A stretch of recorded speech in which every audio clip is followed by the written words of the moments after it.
রোদে পুড়ে ক্লান্ত? এই গরমে এক গ্লাস টক মিষ্টি স্বাদের কাঁচা আমের শরবত এনে দিতে পারে স্বস্তি। তাহলে চলুন বানিয়ে ফেলি দারুণ সুস্বাদু এই কাঁচা আমের শরবতটি।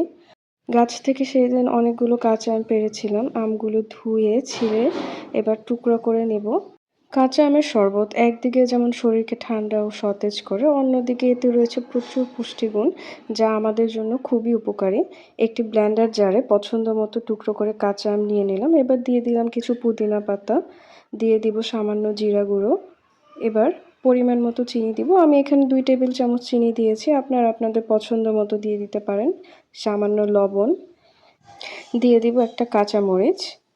এবার সামান্য বিট লবণ দিব। পরিমাণ মতো পানি দিয়ে ব্লেন্ড করে নিব।